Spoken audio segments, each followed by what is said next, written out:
Welcome, everyone, to another episode of Sleep Well Around the World with our sleep spotlight going all the way to Thailand. Today, we have with us Steve Whitney, who is a breathing expert. So, we're so excited for all the things he's going to share with us on how to regulate our breathing that will prepare us for a deep and recuperative sleep. And Steve is also a master teacher instructor at SOMA Breath. So we're going to learn a lot about that, and we're going to learn all aspects about breathing that is not just going to help us for sleep, but in a lot of our day-to-day activities. Steve Whitney, nice to have you with us. Welcome. What an introduction. I love the passion and energy behind this. That a girl. I love it. So thank you so much for having me on. I really appreciate it. Yeah, well, we need to, I think, always regulate our breathing, especially for a time that we are feeling stressed. So a while ago, I wanted to share with everyone that Steve was showing me this interesting device that actually measures our levels of stress. And Steve was saying that sometimes when we talk to someone for the first time, like first time for us to actually meet or see each other personally. I've chatted with Steve over the phone, but sometimes things can cause stress if we're talking or trying to formulate our thoughts. Steve, show us the device. It was so interesting. Share it with everyone else too. Yeah, this is such a cool device. And the really cool part about it is that it shows the power frequency of your heart, which is going to basically tell you the dominancy to your sympathetic and parasympathetic nervous system. And a lot of these devices, they'll show it, but they'll show it after the reading. This one shows it in real life time. And this is so special because we can watch and see how it is that we can shift our nervous system from sympathetic, fight or flight, to parasympathetic, our rest and digest. And it's called Sweet Beat app. And I have a Polar H10 chest strap on. And so right now, Melissa and I were talking, and that's what she was saying. When you speak and you're talking a lot, you're breathing out a lot of carbon dioxide and you're taking in a lot of oxygen. Oxygen equals contraction. We'll talk about this in more depth, I'm sure, later on, but because there's a big misconception with the thought that we need more oxygen and we need to breathe more, breathe deep, when it's actually quite the opposite. But I'm going to show you guys in real life time that I can go from stressed out and sympathetic dominant to being completely parasympathetic dominant using a simple breathing method. And these results will happen in a matter of minutes. And so this is something really cool that you guys are going to be able to see in real life time of the effects of how your breath influences your nervous system. I love that, Steve. That is already a biohacking strategy. And that is something that we all need to do. We definitely need to be aware of our bodily function. And if possible, we ourselves can definitely be in control, especially if we have that hyper awareness of what is going on. Wonderful. Steve, I love to always ask people about their environment, the culture. How long have you been living in Thailand? Which part of Thailand are you from? And how does it affect you, your overall well-being, this environment and the culture? So I think it's been about 4.5 years now. Now, I did leave for a year and opened a studio, a SOMA Breath breathing studio in California. And I did that for about a year. So it hasn't been 4 straight years, but out of that 4 years, I think I left for 1 year. And I came here to explore the mind, the body, health. So there's a small island off the southeastern peninsula of Thailand called Koh Phangan. And a lot of people know it for its full moon parties, as these wild, wild parties. Okay, well, that's one side of the island. But on the other side of the island, there is such a powerful and strong conscious community. And it brings some of the world's top speakers and coaches in health, wellness, meditation, yoga, pranayama. And they come here and do retreats and workshops and teacher trainings. And so after my mother passed away from some, kind of pharmaceutical negligence or, medical negligence, she lost her life. And then a year after that, my fiance had a heart attack, 28 years old. So we decided to sell I was corporate America, and I was a building engineer and very unhealthy. Stereotypical American lifestyle, scotch, cigars, $300 bar tabs, blah, blah, blah, blah, blah. And so after those unfortunate circumstances, we decided to sell everything and come to this island in search of health and well-being and more of a purpose of life. And so it was not all rainbows and gumdrops, let's just put it that way. So when I got here, things became very dark for me. I fell into a very deep depression, but luckily I had the support of the community and a lot of training and wellness that eventually brought me out of it. But I tell you what, there was one thing that really shifted everything for me, and it was breathing and SOMA breath. It was breath control. It really unlocked a power inside of me that I had never seen before. And that was the big shift out of the depression. And so this environment is so conducive to grow, to heal, to explore, to make mistakes, to try things out, become your own little biohacker, basically. And so I'm very blessed and grateful to have been in such an environment to really learn and grow into these things that have now turned into my career, my passion, my life, the reason I wake up in the morning. And right now we've kind of the whole SOMA crew, myself included, have all hunkered down on this island just to try and stay incredibly focused, to keep ourselves in a super high vibrational energy and state, because a lot of people don't have the ability to travel and go to these environments. So instead of us kicking back and relaxing, we see it as a calling to step forward even more and show up for people. And that's why when you messaged me about coming on here, I was thrilled, absolutely thrilled, and jumped at the opportunity. So yeah, this place has been incredible, absolutely incredible. Well, Steve, a lot of people in the corporate world, they're on this hamster wheel. It's a never-ending hamster wheel, and somehow they don't realize when it's time to get out, or they just go on and don't really look into how it is affecting their health, their well-being, their sense of fulfillment. I want to know, what was the instigator that made you move from the engineering industry and wanting to live a more healthy life? It's a complete move, like you're totally in a different continent, a different environment. What was that one aha moment? I really need to know, and I'm sure it can resonate with a lot of our audiences as well. Oh, Melissa, this is a really good question. I don't get this often, and it's got a really anyway. So after my partner had a heart attack, she came here to this island to do a retreat, and I stayed in America. And I was still deep in my corporate life and unhealthy lifestyle. And I got arrested while she was gone for drinking and driving. And she calls me and says, I can't live in America anymore. I want to move to this island. And I said, sweetheart, I have some bad news. I just got arrested and I legally can't leave the country. So with this binding, lawsuit or whatever, and or case. And so I prayed to my mother, who had died a year before that if she would help me get out of this, that I would change my life, that I would do good, that I would help others, and I would make a huge impact in the world. And I promised her from every cell to just help me get out of this, and I would change my life and impact others. And after about 4 or 5 months, there wasn't enough data, there wasn't enough proof that I was actually driving when I got arrested. The case got dismissed out of nowhere. No one could figure out how. It was like there was missing information. And I mean, that's why it took 4 or 5 months, because they couldn't figure out why there was missing information.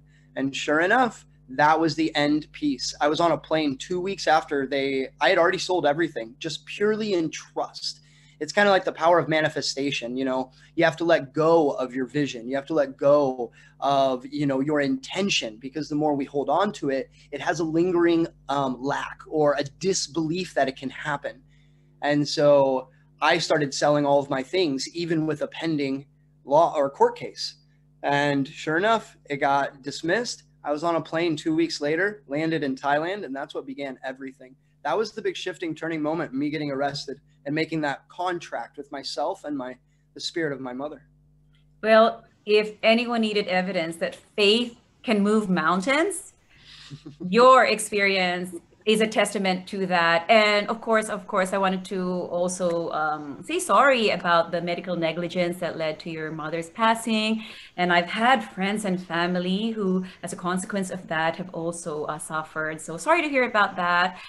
But the other thing is, so I caught on something that you mentioned about your story, that ironically, you did go to Thailand and to this gorgeous island in order to get yourself back on track and to engage in a more healthier lifestyle. However, it kind of had the opposite effect initially.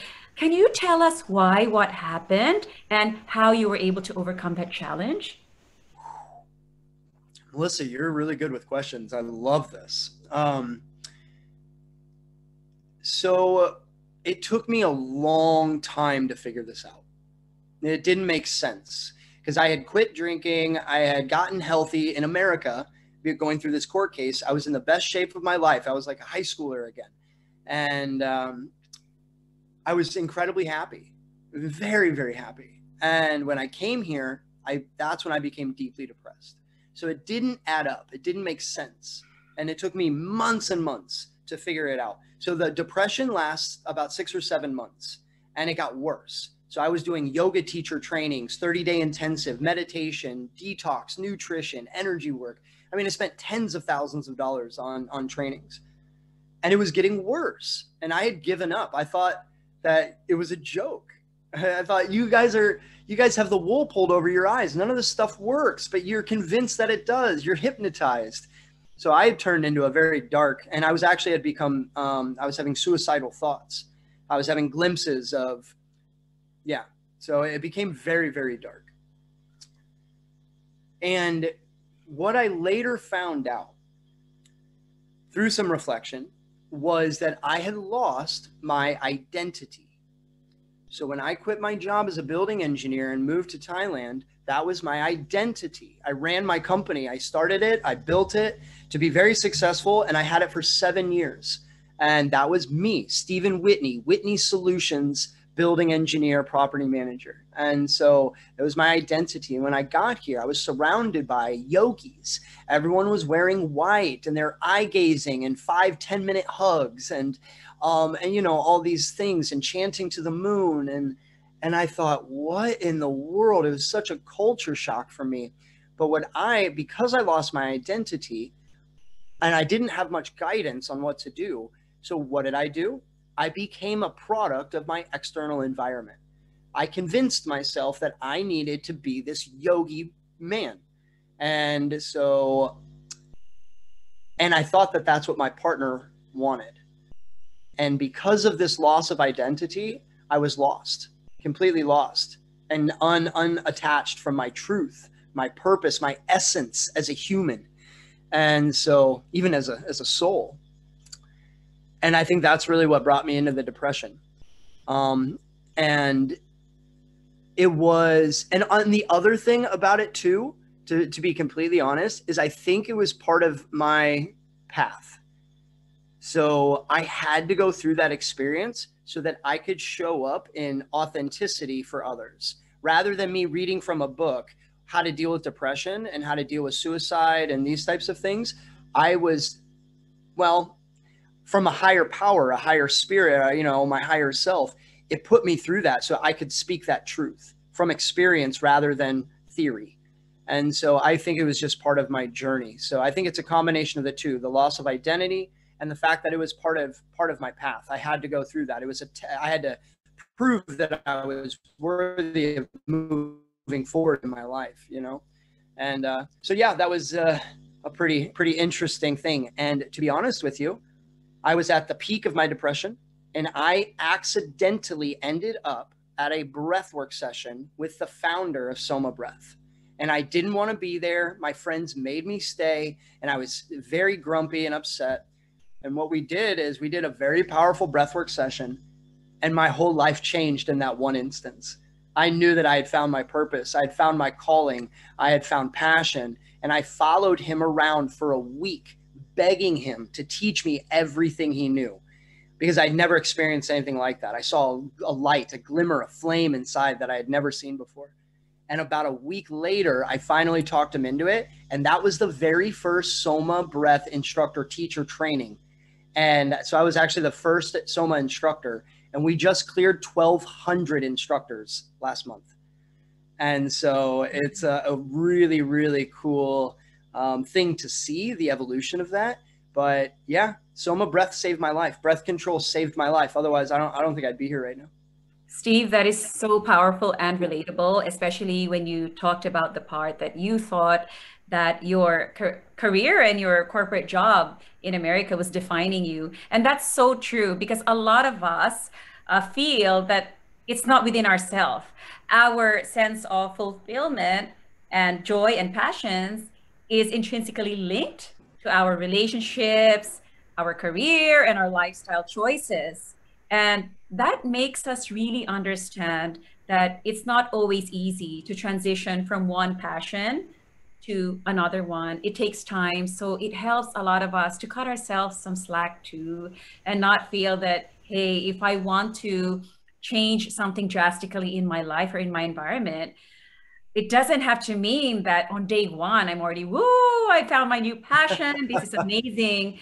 Life doesn't always work that way. And your experience has taught us that we just need to progressively take everything in internally, both externally, culturally, if you're moving to a new country, and it takes time to adjust. But that is amazing that you were able to discover SOMA. Who is the main founder of SOMA, and how did you stumble upon this class? Were you just walking by, or how are you able to find it, Steve?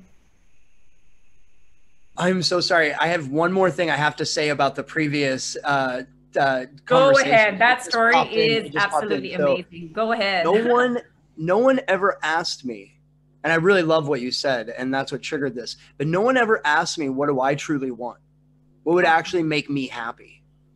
And so what happened is I became influenced by my social hypnosis, that I needed to be like everyone else. And that was a big, big part of that depression.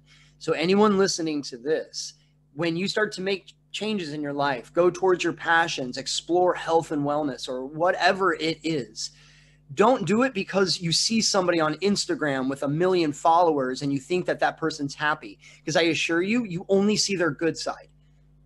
And that is it has a lot of pretentiousness in it because it's not real. People have pains, and if they don't witness those pains, they're stacking those and they're suppressing them internally. This has a dramatic negative impact on your health and your mindset. It's a ticking time bomb. So when you go to make these changes, don't make it because of others. That is what will make this whole process painful. Find out what your core values are, what would make you happy. And that doesn't mean that you have to be this health coach or whatever. Maybe it's being a gardener. Maybe it's organic vegetables. Maybe it's helping children. Maybe it's a school bus driver. You need to tune into that. This is what will lead you to clarity and to your actual passion. And I have a quote that I love to use that I came up with years ago. And it's, you don't have to know your purpose. But if you give what you're doing a purpose, it will lead you to your purpose. So tune into what makes you happy first. That will guide you.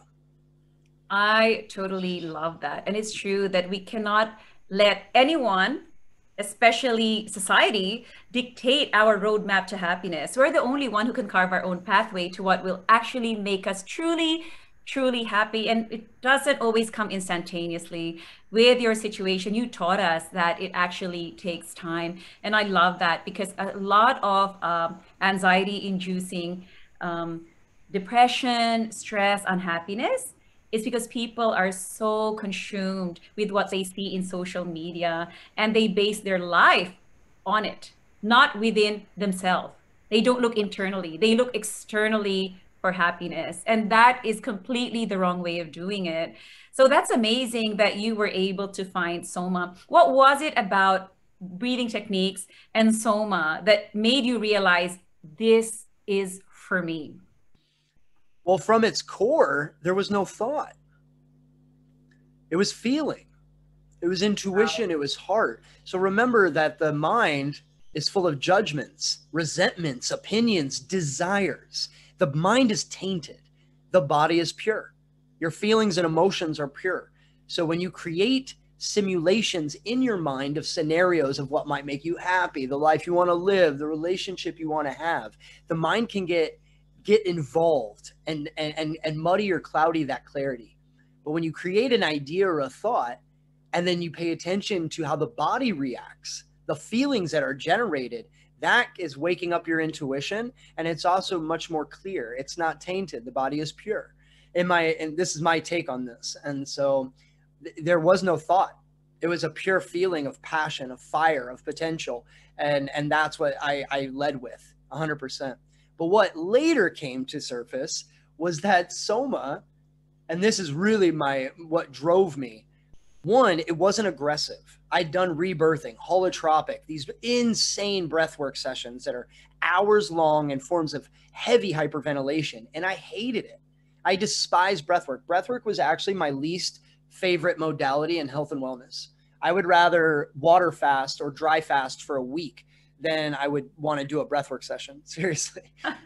So SOMA, this was eye-opening because it was so harmonic and aligned, and it brought me into this like expanded state. And that was the difference. This is the difference between SOMA and the other academies. And this is why I love teaching, because it's not, we do teach breathwork, but breathwork is a one-size-fits-all approach. You go in, you do a session, it's very extensive, it's so much strain on the nervous system, and it's a form of therapy. And this can only be done every once in a while because it's not good on your body, on your nervous system. It's not good to hyperventilate for that amount of time. Now, as a form of therapy, absolutely, it's profound. But we teach, and what I use is breath control. So this is how to alter your breathing to induce a different set of actions and reactions to your mind or your body. So like I'm going to show you today, there's a very simple breathing method that's going to make me become parasympathetic. Everyone talks about this in the breathwork world. Breathwork relieves stress, relieves anxiety. But what you don't see is anyone explaining why. And this is very powerful. And this is why I love being trained in SOMA, because it's about breath control. We are trained in the science of how your breath influences your autonomic nervous system, your physiology and neurology, and you can alter the breathing in a very short period of time to then create actions and reactions. And this is just so powerful. Whether you need to fall asleep, balance your emotional state, okay? You want to elevate your state. You want to release feel-good hormones. You want to increase your stamina, your strength, your endurance. This has everything to do with oxygen utilization. And so this is really what drove me to go deeper into SOMA, is that it wasn't a one-size-fits-all approach. It was how you can use your breath to reach optimal states of health, mindset, and flow. And there's so many different alterations that you can use. And it's music-based. All the music is designed to have you breathing at certain rates and ratios. And I love music. So everything just aligned. It was like, you know that moment when you're like, oh, yeah, that was it for like me. I was chorus, like, heavenly chorus, and it's like, this is it. Yeah. We don't always experience it, but when it happens, it's like, wow, yay, it's a miracle in itself. Love that. And it's crazy how a lot of people can take breathing and breath. They take it for granted. I mean, I myself am guilty as charged. So, but the thing is, of course, for those who believe in the Bible, they know that the man and woman, the first man and woman, were created with the breath of life, right? And that's how this all happened, this miracle of life. So breathing is such an important physiological part of our body. But then again, as I said, sometimes it's not easy for us to be aware of it or to learn how to somehow be able to control it to our advantage. So you were talking about the parasympathetic system. I know when we are undergoing moments of worry, stress, and anxiety, which is very common nowadays, it can also have a lot to do with our breathing. And that anxiety can even increase because of wrong breathing, as I'm sure you know well. So please be the one to explain to us how we can go from that to that flight or fight mode to being parasympathetic so that we can be more in control of our emotions. This is one of my favorite topics. So let's start from the beginning. Okay. So your breath is part of the autonomic nervous system. Okay. Autonomic nervous system means it runs on autopilot.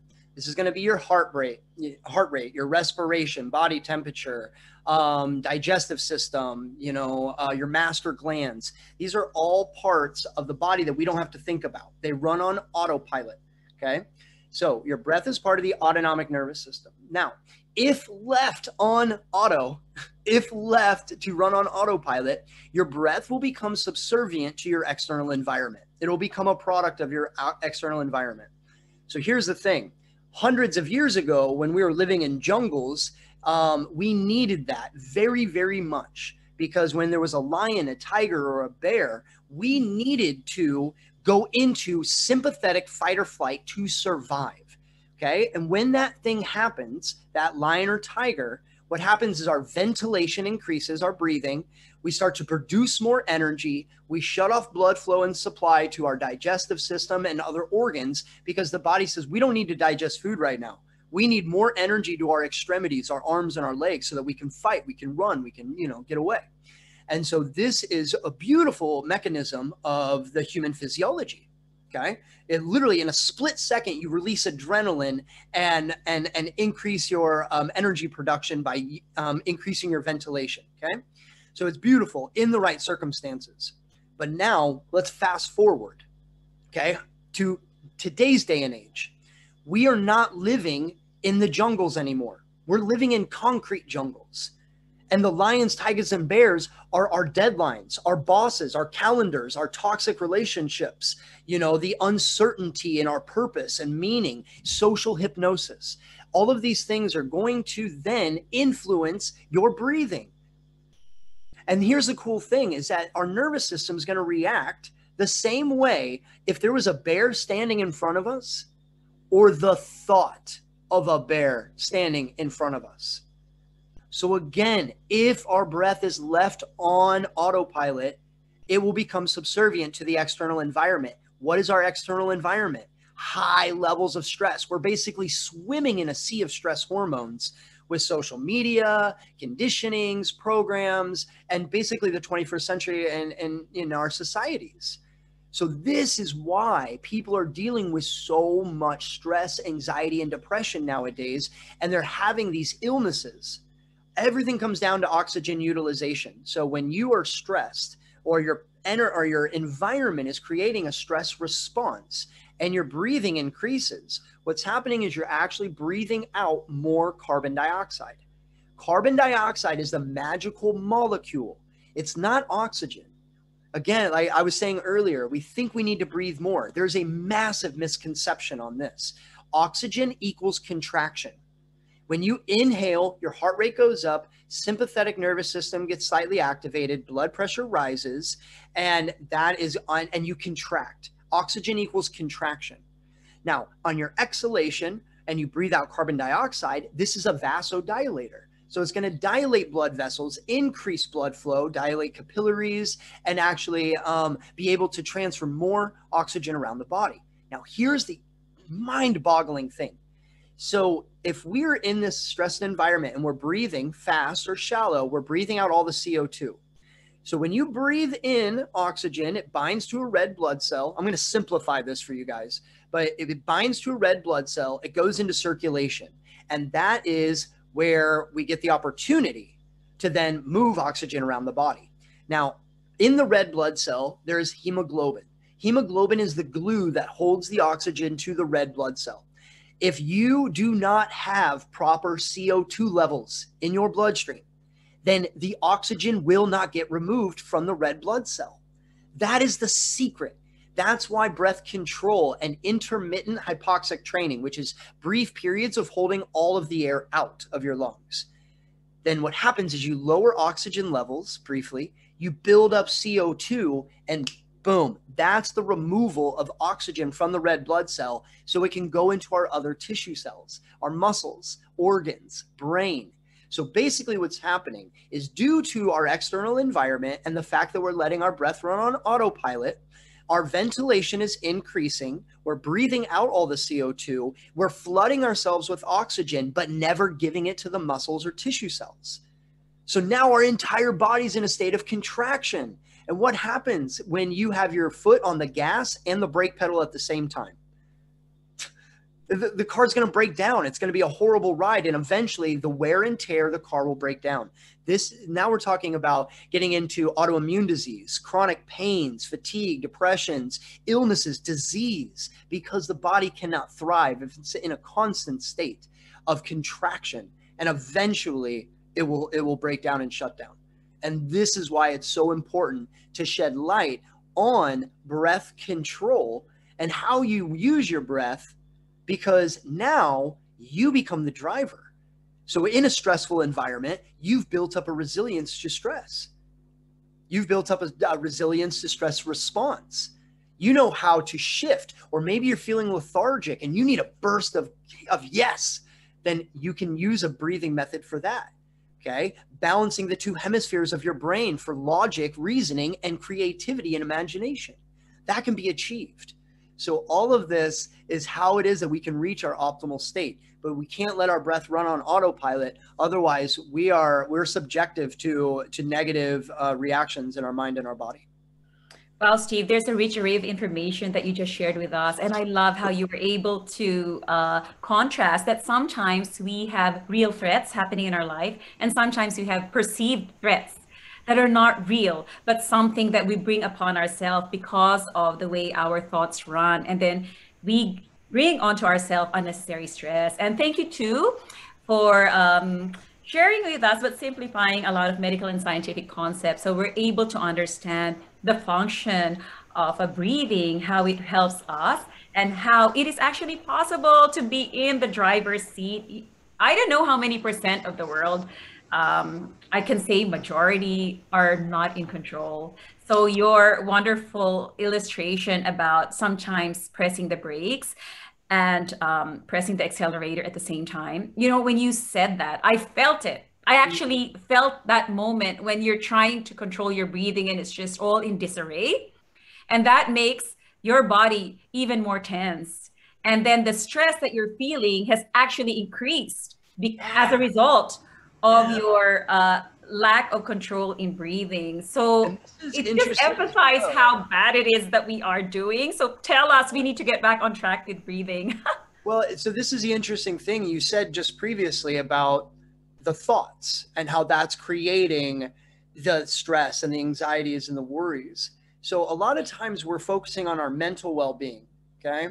We're focusing on our physical well-being, our health, maybe our emotional intelligence, all these different aspects. And now what's happening is our people are running around trying to fix themselves from all these different angles, right? Well, what's the one thing you cannot live without? Our breath. Your breath. Oxygen, so yeah. Every time you breathe in, you induce a thought. Inhalation, inspiration. Every time you breathe in, you induce a thought. So if your breathing is erratic breathing will lead to erratic thoughts. Erratic thoughts lead to erratic emotions. Okay? Though your emotional state is how you perceive the world around you.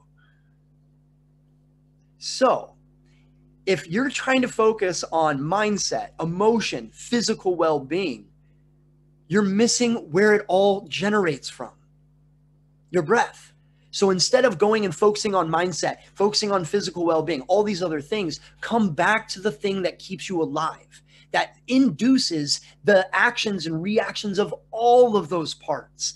Get your breath coherent, in rhythm, and build up oxygen efficiency and utilization, and watch how your emotions change. Watch how your mindset changes. Watch how you don't have hunger pains anymore because you produce energy more efficiently, so you're not overeating.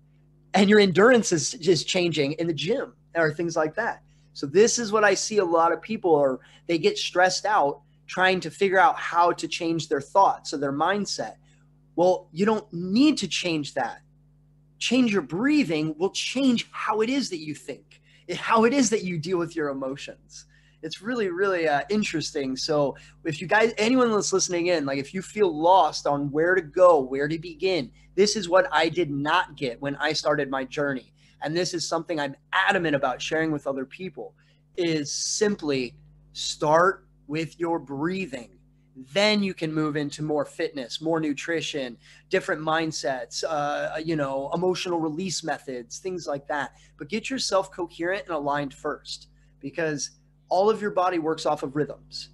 Okay. We need Everything to works address, off of rhythms. yeah, we definitely need to address the very, very basic function of breathing first before going on to those next steps. But I wanted to relate it to sleeping.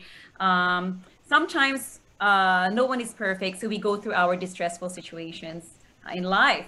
And I've noticed when I've not had a particularly good day, my sleep can be fragmented too. What happens is, as you said, you're not breathing, your breathing is not well regulated, which is supposed to be the case when you're having a deep and recuperated sleep. So sometimes your breathing is so tense because you're replaying those bad situations that you encountered again and again in your thought. And as you said, you related that negative thought to a lack of good and regulated breathing. So you get up in the middle of the night and you find that you're so tense. When you're relaxed, the opposite is when you're relaxed and you're breathing evenly. Sometimes you just get up in the night and then you just go back to sleep again because you're relaxed. But on the other hand, if you've had an anxious situation or you're entertaining anxious thoughts, then your breathing is not regulated, and that prevents you from falling back into sleep again. So, Steve, a lot of us can go through that, especially when encountering negative situations or when having negative thoughts ruminating in our mind. How can we suddenly transition from that kind of a breathing to regulated and relaxed breathing for sleep? This is just going to come with practice. So we're taught that we cannot alter or control our physiology. Okay. So I'm going to show you guys that I can, just through breathing. So when you get into that, when you start to train, okay, so think about how many years we have left our breath on autopilot. Okay, I got into this when I was like 28, 29 years old. And so I had 29 years of negative conditioning on my breathing. Okay, so that became the default setting. And because I got into corporate, high levels of stress, my sleep was destroyed. I would actually tap my foot while sleeping. And my partner used to freak out, like, get up and go to work. It's 6 a.m. and you're tapping your foot thinking about emails, thinking about deadlines, worries. Did I leave the machine on or whatever? Did I pay the bills? That is what's really, creating this whole deal. But when you train yourself to change the rhythms of breathing that are more conducive to the states that you want, which is in this conversation, in retrospect, it's relaxation, then eventually this will become your default setting. Let me give you a really cool example. I was building, when I shut down my studio, I did because I decided I got a very clear calling to go take my business online. And so what I did is I started building an online program, and I wanted to face the situation that made me chaotic in the first place, which was my corporate job. And so I built a stress program, an online 30-day breathwork stress program. Okay. Now, when I was building this, there was a huge section of this breathing method, which is so simple, but you exhale twice as much as you inhale. So let's say you breathe in for a count of 2, out for a count of 4. Okay. So remember, when you breathe in, you contract. When you exhale, you expand. So if you breathe out more than you breathe in, this is how you're going to create dominancy to expansion or relaxation. So I was in this section building these meditations and recording nonstop videos. And I had so many like sleeping meditations and afternoon, morning meditations that were structured around this certain breathing method that I had actually conditioned myself. And what happened is my partner caught me sleeping, breathing in a 2-4 rhythm. I swear to God. And if you watch somebody sleep, your breathing is not, it's going to be erratic. There's different inhales and exhales. It's never coherent and consistent. But because I use specific beats and rhythms of music, what happens is your body resonates with rhythms. So your body works off of rhythms, circadian rhythms, ultracadian rhythms, these types of rhythms. So everything in our body is rhythmic. So if we are not breathing in a rhythm, we're going against the natural design of our human physiology. But when you practice and train yourself to breathe in a certain rhythm, then what actually happens is you create a harmony, or what's also called more scientifically is coherence. This is the optimization of rhythms in your body. And this becomes your default setting. Now you can move on to other things. Your body has now been conditioned and trained to react to contraction with extended exhales, and you don't have to think about it anymore. So the body is very quick to condition, very quick. That's why we have a hard time changing, because the body doesn't like change. It's part of our reptilian, the primitive part of our brain that wants to keep us in safe. It's the hungry, horny one that doesn't care about anything but survival. But if we're always triggered on that part of our brain, then we're always in alert and alarm, and we're contracted. So when you can shut that part off by influencing your breathing, create a new default setting, then your body will naturally know, because of your training, hey, we're in a stressful environment. We see an alarm. There's an alert happening, and your breathing is naturally going to start to become slow, and your exhales are going to become extended because you trained it that way. Wow, that is a very specific and practical way to be able to control our breath. So I just wanted to reiterate that we need to be able to exhale twice the time as we inhale. And that will help us to release rather than contract. And that is absolutely amazing, because definitely that will help to our body to be completely relaxed. Because if our muscles are all tense, then that is a big obstacle to being able to have a deep and restful night of rest. So that's why that's a great way to share with us, and that's a great way to do it. So if you have to inhale for 3 seconds, exhale for 6. If you want to inhale for 2 seconds, exhale for 4, and your body will automatically relax. I totally love that. I was speaking to a yoga teacher the other day, and she was saying, recommending if you could exhale for a prolonged period of time, up to 12 seconds, she's saying that's a good thing. So is it good to maximize the amount of time we're exhaling in order to relax our body from your point of view?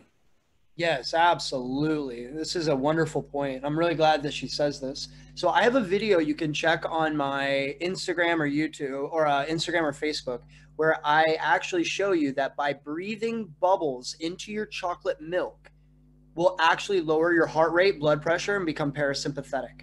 Why? Because I exhale for so long. This is the secret. This will dramatically change my heart rate, blood pressure, and nervous system activation. It's a really fun video. It's only a minute long. You guys got to check it out. But so she's absolutely right. Absolutely right. The longer you can exhale or extend your exhale, the better. And the longer you go, what happens is when you remember, you breathe out CO2. So if you slow down your exhale to like 12, 16, I've actually gone as far as 32, and you can go even farther. But what you're doing is you're slowing down the rate in which you exhale carbon dioxide. So that means you're building up CO2 in your bloodstream, which means that you're utilizing oxygen. So you're not in a state of contraction, you're thriving. The other thing is the key to breathing and your longevity. The less you breathe, the longer you live. So think about this. The ancient yogis figured this out because they would look to nature. We didn't have science back then. We didn't have devices and tools and technology to understand human physiology. So they had to find other ways to understand science and the human anatomy and physiology. So they would always look to nature to find their answers. So when they looked to nature, they would look at a rodent or a bird. And these animals breathe anywhere from like 40, 50 breaths a minute, all the way up to 100 breaths a minute. But what is their lifespan? A rodent's lifespan is like a few years, if that. Same thing with like a dog, you know, dogs live like 10, 15 years, but they are fast breathers, shallow breathers. Now you look at a snake, an elephant, a whale, a tortoise, their breathing's like anywhere from 1 to 4 breaths a minute, and their lifespan's over 100 years. So when you learn to slow down your rate of breathing, you're increasing your oxygen utilization and you're allowing yourself to thrive because the body can actually work. So this is a very important point, and I'm really glad you brought that up. But now, on the contrary, what she's saying is correct. But if you are breathing erratically and just extending your exhale, this is going to fight against that response, that positive relaxation response. This is why rhythmic breathing is so important. Okay. So like breathing in for 4, out for 8, or let's say in for 2, out for 4, in for 4, out for 8, in for 8, out for 16, in for 8, out for 32. You know what I mean? Because what happens is when you breathe in for 4 and out for 8, for example, okay, to a music that's designed at 60 beats per minute or 120, then what's happening is you're breathing 6 breaths a minute. 6 breaths a minute is scientifically proven to be the optimal breathing rate for human function and physiology. Now, if you can get to 2 or 3 breaths a minute, now you're talking about being superhuman. That's like ancient yogis that are up in the Himalayas that are so healthy that their breathing is so slow. But that's why breathing in a rhythm is so important. Your body works off of rhythms. You can still achieve that extended exhale, but now you're creating a harmony, a harmonic synchronization of rhythms in the body, which are going to influence the quality of your thoughts. That's going to influence the quality of your emotions. And so, yes, she's 100% right, but you can add one more component that's going to enhance its ability, and that would be breathing in a rhythm. So rhythmic breathing is essential. Yeah. So that was just kind of like one part of the story. So if you're going to breathe out, exhale for 12 seconds, then you need to inhale for 6 and make it rhythmic and stable. And I love that. I'm gonna put a quote up somewhere where I can see. It's one of the best biohacks I've ever heard. Breathe slower, live longer. That makes total sense. That is so, so true, Steve. It's simple, And, right? It's if like we can just apply that one thing, that's going to help us to live longer. Wow. Amazing. Yeah. That is absolutely amazing. Wow. That's But here, I can also show you, because we're on this topic, do you want me to show you what this extended exhale does to my nervous system from this application? Yeah, and then I can describe it for those listening on the podcast, but those gonna watch this on YouTube, then yeah, that's gonna be amazing. Those listening on the podcast can also check it out on YouTube so that they can see it for themselves. Yeah, sure, I would love to have a sample. Can you make me a co-host so I can share a music track? That way we can all follow along. Here's the thing, when I use counting in my mind, then it takes twice as long for my nervous system to react. When I follow the beats of the music that is guided, then it happens in minutes, like 1 to 2 minutes, which just shows how important the actual rhythm is to making changes to your physiology. Perfect. So you're now, right now, because I am just blah, blah, blah, blah, blah, I am breathing out a ton of carbon dioxide. I've got a flood of oxygen in my body, and I'm dealing with stress. Now, this is a positive stress, right? But if I were to sit here and talk like this for hours on end, then eventually I'm going to lose focus. I'm not going to have mental clarity. I might even get frustrated or irritated on the talk. My emotions might become imbalanced, and basically I'm not in flow, okay? So that's why I'm stressed out right now, is because I'm speaking so much. So as you can see right here is the LF. LF is low frequency. This is my sympathetic nervous system, okay? This is the dominant or the power frequency. Now the 130, so basically I'm at 1060 on my sympathetic. I'm at 130 parasympathetic, okay? So that's the high frequency is going to be the high frequency coming off my heart, which has to do with my parasympathetic nervous system. And then the LFHF ratio is the dominancy. Which one's more dominant? Okay. So as you can see, I'm mega stressed out. I have complete dominance to my sympathetic nervous system. Okay. So what I'm going to do is play a music track that is very, very simple. It's in for 2, out for 4. Remember what we were talking about earlier? And I'm going to show you in real life time how it is that I can shift this. Okay. This is going to be really interesting. Okay. So you guys follow along with this because you're going to be able to feel the effects. Okay. You can close your eyes or you can watch these numbers change. It's completely up to you, but follow along with this breathing. One of the most important things here is in through the nose. Do not breathe in through your mouth. That's just standard. Mouth breathing is going to create stress, 100%. Nostril breathing induces nitric oxide. Nitric oxide is a vasodilator. It will dilate your blood vessels and create relaxation. It's just how it is. So always try and breathe in through your nose. Now we're going to breathe in through our nose and out through our mouth. Okay. No pause or break between inhales and exhales. That's the important thing. So it's a connected, rhythmic breathing, connected breathing. Okay. And no force, no tension. It's not about the depth. Because remember, there's the misconception we need more oxygen. No, we are fully saturated with oxygen. We need to learn to utilize it. So it's not about breathing more and deeper. It's about connecting and becoming rhythmic. So smooth and relaxed, okay? All right, so here we go. Follow along with this, and I'll show you. Can you hear this?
Now I'm balanced complete. Now we're going to keep going and become dominant with my parasympathetic.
have it.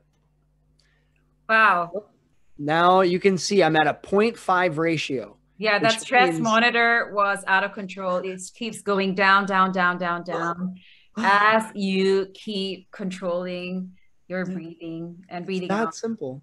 It's that It's that simple. simple. I just But you came. know, I am an amateur breather, if there's any kind of thing exists, but I'm an amateur breather. So, you know, honestly, it took time for me.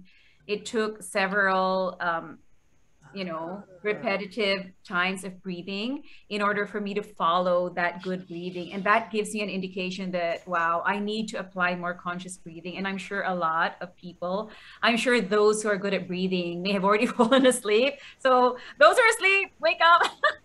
And those who had a hard time, that is also an indication that, to be honest, no wonder a lot of us can be prone to so much stress and tension in our life because of the fact that we are not breathing properly. And I need to apply this more because I realized that, yeah, it's amazing. It's all about conditioning. So think about when you're sleeping.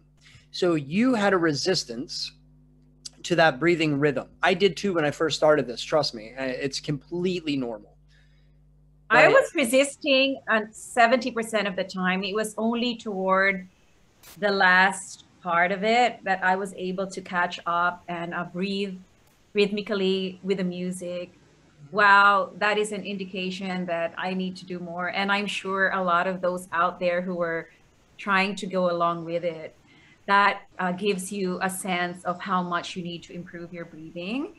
And your stress monitor went down. If I had mine, I'm sure mine was on tortoise mode, like very, very slow of getting down. But now I feel that huge shift of even my body posture now, of my breathing now, of my emotional state now, compared to before we did that breathing exercise.